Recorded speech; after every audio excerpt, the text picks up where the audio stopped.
Hello students.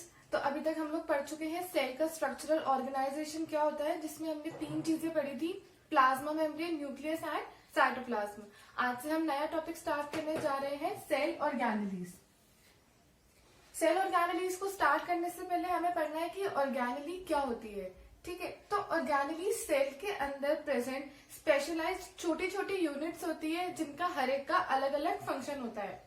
जैसे body के हर function को परफॉर्म करने के लिए, अलग अलग फंक्शंस को परफॉर्म करने के लिए अलग अलग ऑर्गन्स होते हैं, ऐसे ही सेल में भी बहुत सारे फंक्शंस होते हैं। तो उन अलग अलग फंक्शंस को परफॉर्म करने के लिए प्रेजेंट होती है उनके अंदर ऑर्गेनेली। ठीक है, तो अब हमने समझ लिया ऑर्गेनेली क्या होती है। अब हमारे पास 3 टाइप्स की ऑर्गेनेलीज प्रेजेंट है, double membrane, single membrane bound and non membranes. Double membrane मतलब जिस ऑर्गेनेली के अराउंड 2 मेम्ब्रेन सराउंडेड है। ऐसे हमारे पास 2 ऑर्गेनेलीज है, mitochondria and plastids. Single membrane bound में हमारे पास 3 ऑर्गेनेली है, endoplasmic reticulum, Golgi body and lysosomes. While जो नॉन मेम्ब्रेनस होती है, मतलब जिसके आसपास मेम्ब्रेन प्रेजेंट नहीं होती, ऐसी हमारे पास ऑर्गेनेली है राइबोसोम्स। अब हमने जब प्रोकैरियोट एंड यूकैरियोट्स के डिफरेंस स्टडी किए थे, तब उसमें कहा था कि प्रोकैरियोट्स में मेम्ब्रेन बाउंड ऑर्गेनेलीज एब्सेंट होती है। मतलब अब इन 5 में मेम्ब्रेन प्रेजेंट है, तो ये 5 ऑर्गेनेलीज प्रोकैरियोट्स में एब्सेंट होंगी। While ribosome is non membranous, मतलब इसमें मेम्ब्रेन प्रेजेंट नहीं है, इसीलिए these are present in prokaryotes. ठीक है, while these are absent in prokaryotes।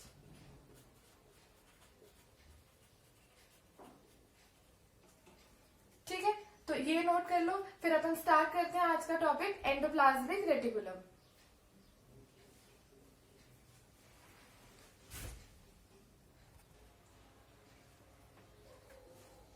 अब हम स्टार्ट कर रहे हैं हमारा first topic, which is endoplasmic reticulum. तो एंडोप्लाज्मिक रेटिकुलम एक membrane bound, single membrane bound tubular structure होता है। ठीक है, अब पहले जनरल कैरेक्टर स्टडी करेंगे। तो ये 3 फॉर्म्स में एग्जिस्ट करता है, नेमली सिस्टर्ने, वेसिकल्स एंड ट्यूब्यूल्स।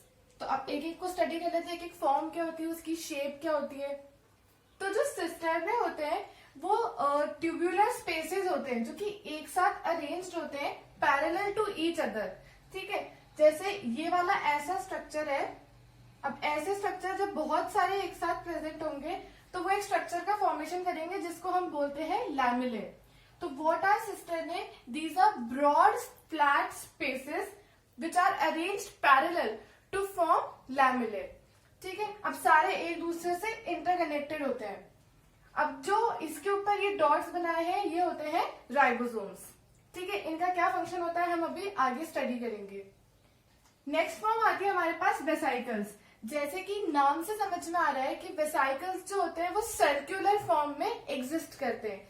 ठीक है, और इन सर्कुलर फॉर्म्स के अंदर ये जो मटेरियल है, ये वो सारा मटेरियल है जो एंडोप्लाज्मिक रेटिकुलम सिंथेसाइज करता है। जो इसके अंदर बनता है तो वो वेसाइकल्स में पैक होके डिस्पोज ऑफ होता है, बाहर निकलता है।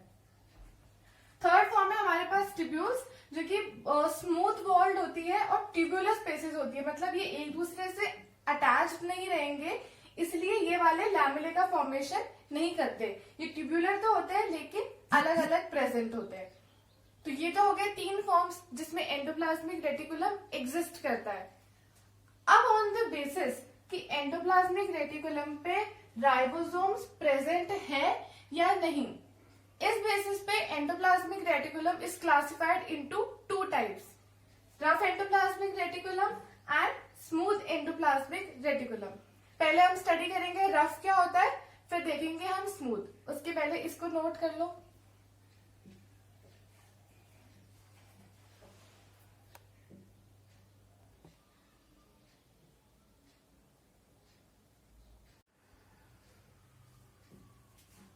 अब हम स्टार्ट करते हैं कि रफ एंडोप्लाज्मिक रेटिकुलम क्या होता है और उसके क्या फंक्शंस होते हैं। तो सबसे पहले तो हम ये देखते हैं कि इसको रफ क्यों बोलते हैं। ठीक है, तो देखो इसके सरफेस पे राइबोसोम्स प्रेजेंट होते हैं, इसीलिए इसको बोलते हैं रफ एंडोप्लाज्मिक रेटिकुलम। अब देखो ये सिस्टर्नेज है, जो अभी हमने पढ़ा था कि एंडोप्लाज्मिक रेटिकुलम 3 फॉर्म्स में एग्जिस्ट करता है, नेमली सिस्टर्ने, वेसिकल्स एंड ट्यूब्यूल्स, जिसमें से जो आरईआर होता है वो एग्जिस्ट करता है इन 2 forms only, cisternae and vesicles. अब देखो ये मैंने बनाई है सिस्टर्ने, अब ऐसी ही मैं सिस्टर्ने ये वाली बनाती हूँ, इसके ऊपर राइबोसोम्स नहीं बनाए हैं, तो इसकी सरफेस स्मूथ है और इसकी सरफेस रफ अपीयर हो रही है, इसीलिए it is known as RER, rough endoplasmic reticulum, due to the presence of ribosomes. तो ये तो हो गई जनरल बात कि इसको रफ क्यों बोलते हैं और ये किन फॉर्म्स में एग्जिस्ट करता है। Now will study about functions of RER। सबसे पहला फंक्शन है कि इट सिंथेसाइजेस प्रोटीन्स।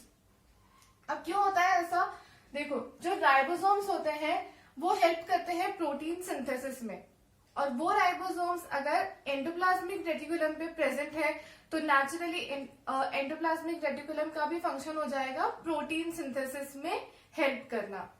अब क्या होता है, राइबोसोम्स क्योंकि सरफेस पे प्रेजेंट है तो प्रोटीन सरफेस पे ही फॉर्म होंगे, ठीक है। तो जो प्रोटीन्स सरफेस पे बने वो जाते हैं अंदर, यहां से अंदर जाएंगे, मतलब आउटर मेम्ब्रेन से चले जाएंगे अंदर वाली कैविटी में, जिसको हम बोलते हैं ल्यूमन। अब देखो किसी भी चीज की जो अंदर वाली खाली कैविटी होती है वो कहलाती है ल्यूमन, ठीक है। तो प्रोटीन बाहर बने, बाहर से आ गए अंदर इनटू ल्यूमन। अब जब इन प्रोटीन की रिक्वायरमेंट होगी सेल में तो क्या होगा, ये बाहर निकलेंगे in the form of vesicle, एक वेसाइकल में पैक हो जाएंगे प्रोटीन्स, और जहां भी जरूरत होगी वहां पे पहुंच जाएंगे, ठीक है। पिछली स्लाइड में हमने पढ़ा था कि एंडोप्लाज्मिक रेटिकुलम 3 फॉर्म्स में एग्जिस्ट करते हैं, सिस्टर्ने, वेसाइकल एंड ट्यूब्यूल्स। उसमें वेसाइकल्स में हमने कहा था कि इसके अंदर वो मटेरियल है जो एंडोप्लाज्मिक रेटिकुलम में सिंथेसाइज हुआ है। तो अब प्रोटीन्स ल्यूमन से बाहर निकले, वेसाइकल्स में पैक होके और वहां पहुंच जाएंगे जहां इनकी रिक्वायरमेंट है। ये तो हो गया इसका एक फंक्शन। अब दूसरा फंक्शन है कि एंजाइम्स के फॉर्मेशन में भी ये हेल्प करते हैं, क्योंकि जितने भी एंजाइम्स होते हैं सारे एंजाइम्स बने हुए होते हैं प्रोटीन्स के, और प्रोटीन बन रहा है RER में, तो इनडायरेक्टली RER हेल्प करता है एंजाइम सिंथेसिस में भी, ठीक है।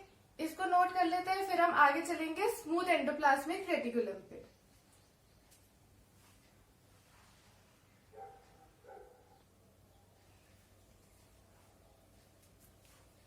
Now next will start with smooth endoplasmic reticulum. जैसे कि हमने पहले ही स्टडी कर लिया कि इसको स्मूथ इसलिए बोलते हैं क्योंकि इनमें राइबोसोम्स एब्सेंट होते हैं।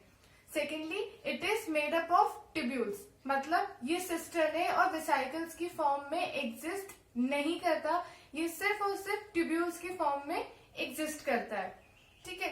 अब नेक्स्ट है कि स्मूथ एंडोप्लाज्मिक रेटिकुलम से लिपिड्स का सिक्रीशन होता है। अब लिपिड्स क्या होते हैं, तो लिपिड्स ऑर्गेनिक कंपाउंड का ऐसा बड़ा ग्रुप है जो कि ऑयली इन नेचर होता है, ठीक है। जो भी ऑयल वगैरह हम कंज्यूम करते हैं उसमें प्रेजेंट होते हैं लिपिड्स, ठीक है। तो वो लिपिड्स सिक्रीट करने का काम होता है स्मूथ एंडोप्लाज्मिक रेटिकुलम का। अब देख लेते हैं हम कि ACR के फंक्शंस क्या होते हैं। तो सबसे पहला फंक्शन तो यही हो गया कि क्योंकि ये लिपिड सिक्रीट करता है इसीलिए ये कोलेस्ट्रॉल के सिंथेसिस में हेल्प करता है। जैसे कि सबको पता है कि कोलेस्ट्रॉल लिपिड्स की वजह से ही होता है, ठीक है। कोलेस्ट्रॉल लेवल जब बढ़ जाता है बॉडी में तो डॉक्टर कहते हैं कि हमें ऑयली फूड नहीं खाना चाहिए।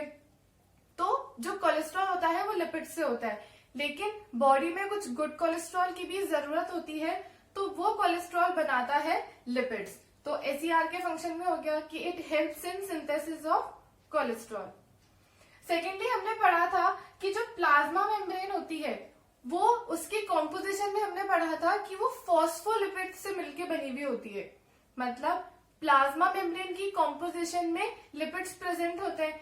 तो अब जो लिपिड्स यहाँ पे सिक्रीट हुए हैं वो हेल्प करेंगे प्लाज्मा मेम्ब्रेन की रिपेयर में। मतलब प्लाज्मा मेम्ब्रेन अगर कहीं पर डैमेज हो गई है तो ये लिपिड्स जो जाएंगे प्लाज्मा मेम्ब्रेन की तरफ and then it will help it to repair. तो दूसरा फंक्शन ये हो गया कि ये प्लाज्मा मेम्ब्रेन के रिपेयर में हेल्प करते हैं। थर्ड फंक्शन है कि it helps in formation of steroid hormones. अब हार्मोन्स हमारे पास दो कैटेगरी के होते हैं, ठीक है। एक तो होते हैं वो हार्मोन्स जो कि प्रोटीन से मिलके बने हुए होते हैं और एक होते हैं वो जो कि लिपिड्स से मिलके बने हुए होते हैं। तो जो लिपिड्स वाले हार्मोन होते हैं उनके सिंथेसिस में हेल्प करता है स्मूथ एंडोप्लाज्मिक रेटिकुलम।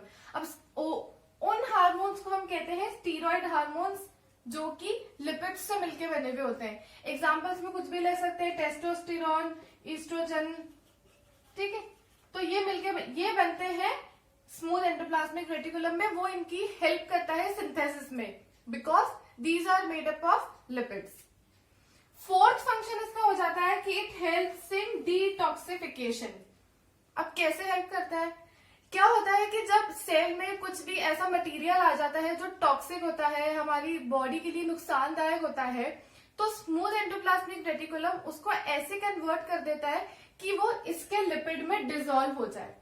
अब जब वो टॉक्सिक मटेरियल लिपिड में डिसॉल्व हो जाएगा देन फिर वो लिपिड्स उसको बाहर सिक्रीट आउट हो जाएंगे उसके साथ साथ एंड देन फिर वो वेस्ट मटेरियल निकल जाता है सेल से बाहर। तो in this way smooth endoplasmic reticulum helps in detoxification. Question पूछा जाता है एग्जाम में कि डिटॉक्सिफिकेशन वाली ऑर्गेनेली कौन सी होती है, यानी कि विच ऑर्गेनेली हेल्प्स इन डिटॉक्सिफिकेशन। तो आंसर होगा स्मूथ एंडोप्लाज्मिक रेटिकुलम। ये नोट कर लो।